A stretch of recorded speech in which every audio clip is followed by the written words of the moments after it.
Hello friends, welcome back to my YouTube channel seven learning. तो दोस्तों, इस video में हम बात करेंगे इग्नू यूनिवर्सिटी की। इस वीडियो में हम ये देखेंगे कि आपको इग्नू में एडमिशन लेने के बाद क्या क्या कैसे कैसे करना होता है। तो जो भी स्टूडेंट जुलाई 2021 में इग्नू में एडमिशन ले रहे हैं अभी कोविड-19 के चलते हुए, तो अब इग्नू में कैसा कैसा क्या प्रोसीजर है, तो यह जानने के लिए इस वीडियो को पूरा एंड तक जरूर देखें। तो सबसे पहले आपको ये कंफर्मेशन मिलना चाहिए कि आपका जो एडमिशन है वो कंफर्म हो गया है। तो जब भी आप जब एडमिशन लेते हैं, जब आप एक मेल आईडी और मोबाइल नंबर रजिस्टर्ड करते हैं, तो उस मेल आईडी पर और उस मोबाइल नंबर पर आपके पास कंफर्मेशन आ जाता है कि आपका जो एडमिशन है वो कंफर्म हो चुका है। देन उसके साथ ही आपके साथ ये इतना बड़ा एक तरीके से मैसेज जो है वो मेल किया जाता है, जिसमें आपका enrolment number, regional centre, study centre, आपकी सभी डिटेल्स यहाँ पर दी गई होती हैं। साथ ही आपके फर्स्ट सेमेस्टर में या फर्स्ट ईयर में कौन कौन से कोर्सेज होंगे वो भी आपको इस रजिस्टर्ड आपके मेल आईडी पर आपको मिल जाते हैं। तो जब भी आप इग्नू में न्यू एडमिशन लेते हैं, तब आपको यहाँ पर एक यूजर नेम और पासवर्ड क्रिएट करने को कहा जाता है। तो जैसा कि आप सब जानते होंगे, तो ये पासवर्ड और आपका ये यूजर नेम बहुत ही ज़्यादा ज़रूरी होता है। आपको लास्ट तक, जब तक आपकी डिग्री कंप्लीट नहीं हो जाती, तब तक ये बहुत ज़रूरी होता है। तो इसको आप ध्यान से कहीं लिख कर रख लीजिए, आप भूल ना जाएं, ये आपके लिए बहुत ज़रूरी होता है। लेकिन होता है कई कई बार कि स्टूडेंट शायद अपना पासवर्ड भूल जाते हैं, अपना यूजर नेम भूल जाते हैं, तो उसको हम ऐसे फॉरवर्ड करके आप अगेन एक न्यू पासवर्ड या न्यू यूजर नेम क्रिएट कर सकते हैं। लेकिन अगर आपको आपका यूजर नेम और पासवर्ड याद है, तो आप वही यूजर नेम और पासवर्ड यहाँ लिख कर अपना वेरिफिकेशन कोड डालकर आपको यहाँ पर लॉगिन कर देना होता है। और लॉगिन कर देने के बाद कुछ इस तरीके से आपके सामने आपकी एप्लीकेशन समरी आ जाती है, जिसमें आपके पास आपकी सभी डिटेल्स होती है और साथ ही इसी में आपके साथ आपका एनरोलमेंट नंबर भी शेयर किया जाता है। तो ऐसा हो सकता है कि आपको जो एनरोलमेंट नंबर है, जो आपको मेल है, वो थोड़ा लेट आए, तो आप ऐसे करके यहाँ से अपनी एप्लीकेशन समरी भी देख सकते हैं। तो इसमें आपको जो एनरोलमेंट नंबर दिया जाता है, ये आपका एनरोलमेंट नंबर होता है। इसी के साथ साथ इसके बाद सबसे ज़रूरी आपका पहला काम होता है आपका इग्नू का आइडेंटिटी कार्ड डाउनलोड करना। उसके बाद यहाँ पर देख सकते हैं, यहाँ पर लिखा हुआ है आईडी कार्ड। तो आप आईडी कार्ड यहाँ से डाउनलोड कर सकते हैं। इस पर क्लिक करेंगे तो आपके साथ एक वो पासवर्ड मांगेगा। तो उस पासवर्ड में आपको अपना एनरोलमेंट नंबर ही लिखना होता है।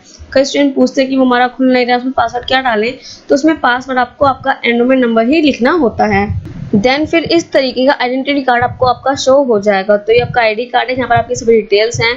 तो इस आईडी कार्ड की आपको हमेशा ज़रूरत पड़ने वाली है। अगर आपको अपने स्टडी सेंटर जाना है पढ़ने, अपने एग्जामिनेशन सेंटर जाना है, अपने रीजनल सेंटर जाना है, तो आपको कहीं भी एंट्री इसके बिना नहीं मिलने वाली है। तो आप इसका प्रिंट निकलवा के, इसको डाउनलोड करके आप इस पे लैमिनेशन करवा के अपने यूज़ में ला सकते हैं। आपको आपका एनरोलमेंट नंबर मिल गया, आपका एडमिशन पूरा हो गया, आपने अपना आईडी कार्ड डाउनलोड कर लिया। देन फिर उसके बाद आपको स्टडी मटेरियल की ज़रूरत होती है। स्टडी मटेरियल जो कि आपकी बुक्स होती हैं, जिनके ज़रिए आप अपनी पढ़ाई आगे कंटिन्यू कर सकते हैं। तो अगर आपने अपनी बुक्स के लिए अप्लाई किया था कि आपको आपकी बुक्स प्रिंटेड फॉर्म में चाहिए, तो उसके लिए आप अपना स्टडी मटेरियल स्टेटस चेक कर सकते हैं कि आपका स्टडी मटेरियल अभी कहाँ पर है, वो आपके पास कब तक पहुँचेगा। तो इसके लिए आपको ऑफिशियल वेबसाइट पर आना होगा। यहाँ पर स्टडी मटेरियल स्टेटस पे आपको क्लिक करके यहाँ आपको स्टडी मटेरियल स्टेटस जाकर अपना चेक करना होगा। तो अभी आप देख सकते हैं, अभी यहाँ पर सिर्फ जनवरी 2021 में जिन्होंने एडमिशन लिया था, सिर्फ उन्हीं के लिए स्टडी मटेरियल स्टेटस आ रहा है। बस कुछ दिनों में यहाँ पर आपका जुलाई 2021 का भी शो हो जाएगा। तो जैसे आप उस पर ओपन करके क्लिक करेंगे, तो आपको यहाँ पर अपना एनरोलमेंट नंबर डालकर इसे सबमिट करना होगा। देन उसके बाद आपको यहाँ पर दिख जाएगा कि आपकी एक्सपेक्टेड डेट क्या है आपकी बुक्स को डिलीवर होने का। लेकिन फिर भी अगर आपकी बुक्स काफ़ी टाइम बीत जाने के बाद भी आपके पास नहीं आती हैं, तो आप इनको मेल करके आप इनसे कांटेक्ट कर सकते हैं। तो यहाँ पर आप देख सकते हैं, आप स्क्रीन पर आपको एक मेल आईडी दिख रही है, साथ आपको टेलीफोन नंबर दिख रहे हैं। तो आप इनसे कांटेक्ट कर सकते हैं कि अभी तक आपका स्टडी मटेरियल आपके पास पहुँचा नहीं है, वो कब तक पहुँचेगा, तो जल्द से जल्द पहुँचाया जाए। तो इस तरीके से आप उनसे क्वेरी कर सकते हैं, उनको आप अपनी कंप्लेंट कर सकते हैं। तो जैसा कि आप यहाँ पर देख सकते हैं कि यहाँ पर एक्सपेक्टेड डेट थी उनकी बुक डिलीवर होने की 3 अप्रैल 2020, यानी कि 3 अप्रैल 2020 को इनकी जो बुक्स थी वो डिलीवर हो चुकी थी। लेकिन अगर आपने अपना स्टडी मटेरियल सॉफ्ट कॉपी में ऑप्ट किया था, यानी कि आपको सिर्फ पीडीएफ मिल जाए जिनके जरिए आप पढ़ लेंगे, तो उसके लिए आप इस वेबसाइट पर आ सकते हैं, जो कि sevenlearning.com, जो कि हमारी वेबसाइट है। तो आप देख सकते हैं यहाँ पर ई ज्ञान कोश। तो यहाँ पर आपको आपकी सभी बुक्स आपको मिल जाएंगी, जो कि आपको सॉफ्ट कॉपी में मिल जाएंगी। तो हम यहाँ पर देख सकते हैं कि आपके जितने भी प्रोग्राम्स हैं, चाहे वो सीबीसीएस से रिलेटेड हैं या आपकी जितनी बैचलर्स डिग्री है, मास्टर्स की डिग्री हैं, आपको सभी की यहाँ पर बुक्स आपको सॉफ्ट कॉपी में प्रोवाइड कर दी जाएंगी। तो आप यहाँ से डाउनलोड कर सकते हैं।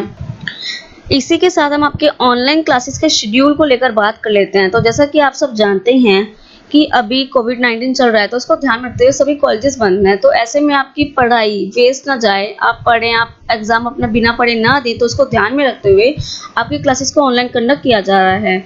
तो उसके लिए जो आपका ऑनलाइन क्लासेस का शेड्यूल है वो आपके रजिस्टर किए हुए मेल आईडी पर या आपके मोबाइल नंबर पर ही आपके स्टडी सेंटर द्वारा आपको शेयर कर दिया जा रहा है। लेकिन अगर फिर भी किसी वजह से आपको शेयर नहीं हुआ है तो आप अपने रीजनल सेंटर की वेबसाइट पर जाकर चेक कर सकते हैं। जितने भी रीजनल सेंटर है, जो भी आपका रीजनल सेंटर हो वहाँ आप जाएं, वहाँ पर काउंसलिंग शेड्यूल में जाकर आप देख पाएंगे। तो जैसा कि आप यहाँ पर देख सकते हैं, तो जैसे कि दिल्ली टू रीजनल सेंटर है तो यहाँ पर आपको स्टूडेंट कॉर्नर पे आकर यहाँ पर आप देख पाएंगे काउंसलिंग शेड्यूल। तो यहाँ पर आपका जो भी काउंसलिंग का शेड्यूल होगा, जैसे कि जनवरी 2021 सेशन का यहाँ पर आपका शेड्यूल दे रखा है, तो आप इसको ओपन करके भी देख सकते हैं। अगर आपका ये प्रोग्राम है तो आप यहाँ से ऑनलाइन क्लासेस ले सकते हैं। तो अब आपकी क्लासेस को इस तरह से कंडक्ट किया जा रहा है। और बाकी आप सभी को सेल्फ लर्निंग करनी होगी, वो बहुत ज़रूरी है, बिकॉज आपको खुद से ही पढ़ना होगा। अगर आप खुद से नहीं पढ़ेंगे तो अपने एग्ज़ाम नहीं दे पाएंगे, अपने एग्ज़ाम में क्लियर नहीं कर पाएंगे। तो इसलिए अगर आपकी क्लासेस कंडक्ट नहीं भी होती हैं तो आप अपनी बुक्स के ज़रिए, इफ आपके पास बुक्स नहीं है तो आप अपने सॉफ्ट कॉपी के ज़रिए अपनी पढ़ाई को कंटिन्यू रखें। अब आपकी सबसे इम्पॉर्टेंट चीज़ आती है आपके असाइनमेंट। आप अपने असाइनमेंट्स को सबमिट किए बिना आप अपनी डिग्री को कभी भी पूरा नहीं कर सकते हैं।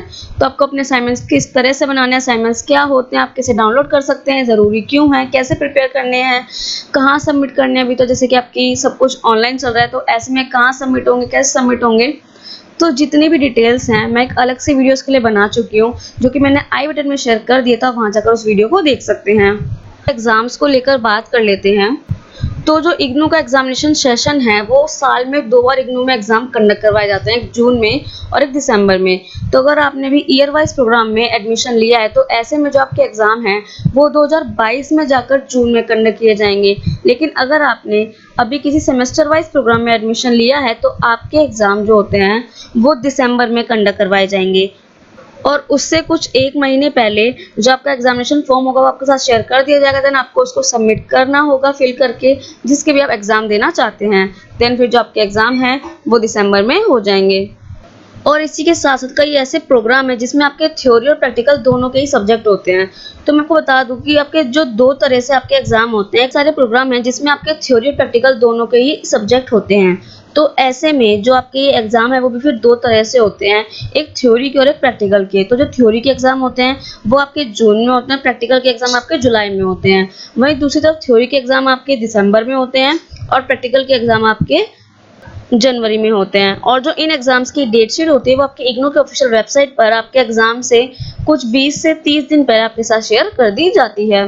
वही हम बात करते हैं आपके पासिंग मार्क्स को लेकर कि आपको कितने पासिंग मार्क्स चाहिए होते हैं, कि जितने आपको मार्क्स मिल रहे हैं तो उसमें आप पास हो जाएं।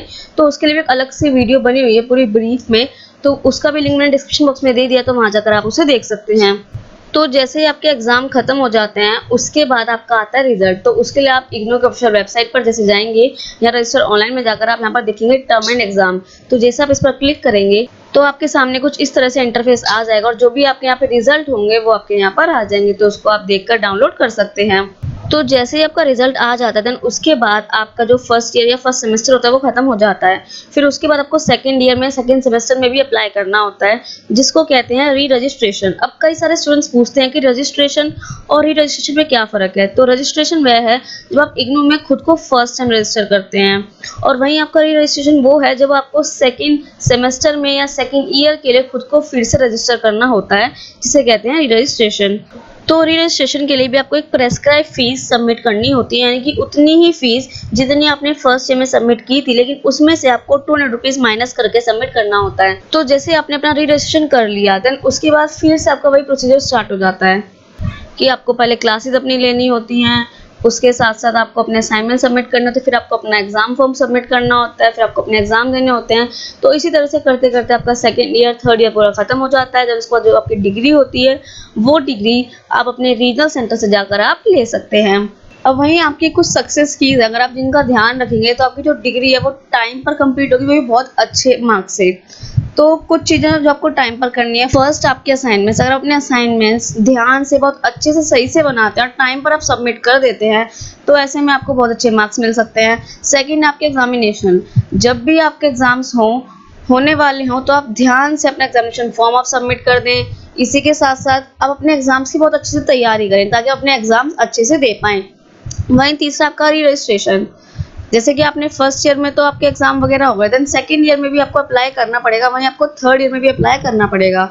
तो उसके लिए आपको री रजिस्ट्रेशन करवाना होगा, जो कि आप टाइम पर अपना री रजिस्ट्रेशन कर लें, जिससे कि आपकी डिग्री भी टाइम पर कंप्लीट हो जाए। बाकी अगर आपकी कोई और क्वेरी है तो आप कमेंट बॉक्स में कमेंट कर सकते हैं।